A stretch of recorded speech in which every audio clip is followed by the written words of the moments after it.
can't tell you when something upsets them. Not with words, anyway. But they tell you in other ways. A stiffened body, a turned away face, a cry that sounds different from the usual ones. Most of the time, we miss it. Not because we're bad parents, because babies communicate in a language most of us were never taught to read.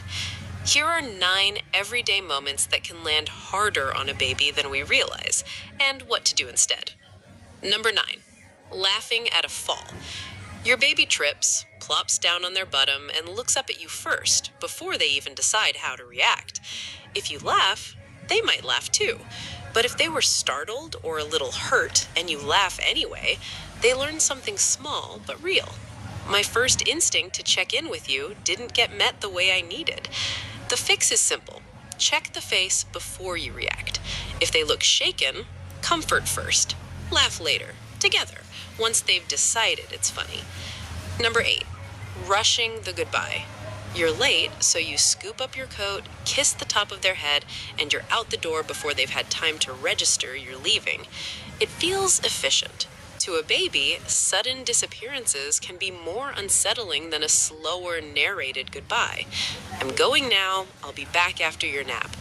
Even though they don't understand every word yet, the tone and the ritual matter more than the vocabulary. Number 7, comparing them out loud. Your cousin was crawling by now.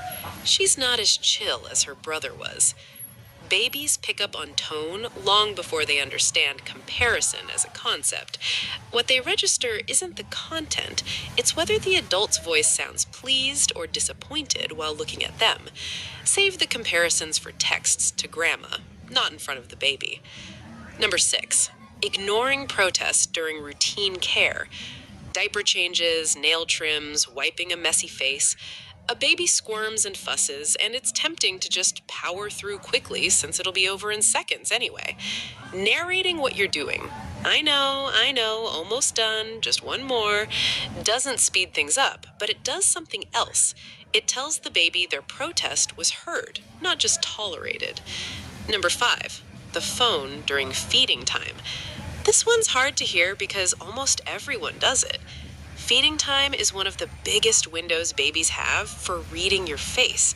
Proximity, eye contact, mutual attention. A phone doesn't remove the feeding, but it removes the gaze. Babies notice distracted attention differently than they notice absence. A parent who is there but elsewhere can be more confusing than one who is clearly away. You don't need to eliminate the phone, just protect a few feedings a day as phone-free. Number 4, startling them awake. You're excited or in a hurry, and you scoop a sleeping baby up fast to get moving. Waking suddenly without any transition can spike a stress response before the baby even has words for confusion or fear. A hand on the chest first, a soft voice before the lift. It costs you 10 extra seconds and spares them a jolt. Number 3, dismissing the fake cry. Sometimes it does seem manufactured. The cry that starts the second you walk away or when a sibling gets a toy. It's tempting to say, "You're fine," and move on. But even an attention-seeking cry is still a real bid for connection at that age. Babies don't yet have the capacity to fake distress the way older kids sometimes do. Meeting the bid briefly doesn't spoil them. It teaches them that reaching out works. Number 2, talking about them like they're not there. She's being difficult today. He never naps well. Said in front of the baby in a flat or exasperated tone in a room they're sitting right in. They don't need to understand English grammar to register that the adults nearby sound tired of them. It's such an easy habit to fall into on hard days, just worth noticing. And number 1, the one that ties the rest together. Withholding repair after you lose your patience. Every parent snaps sometimes. A sharp tone, a sigh, a too quick "just wait." That's not the damaging part. Babies are wired to handle small ruptures. It's a normal part of any relationship. What matters is what happens next. Going back a few minutes later, softer voice, gentle touch, "Sorry, that was a lot. I've got you," is what teaches a baby that connection survives conflict. Skipping that step, moving on like nothing happened, is the one habit on this list most worth breaking. None of this means you're doing it wrong. Every parent on this list has probably done every single item on it more than once this week. Awareness is the whole fix. You don't need to overhaul your parenting, you just need to notice a little more often.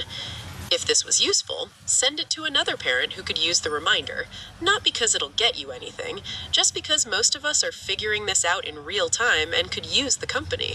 And if you want more of this, the small, missable, everyday moments that actually shape how a baby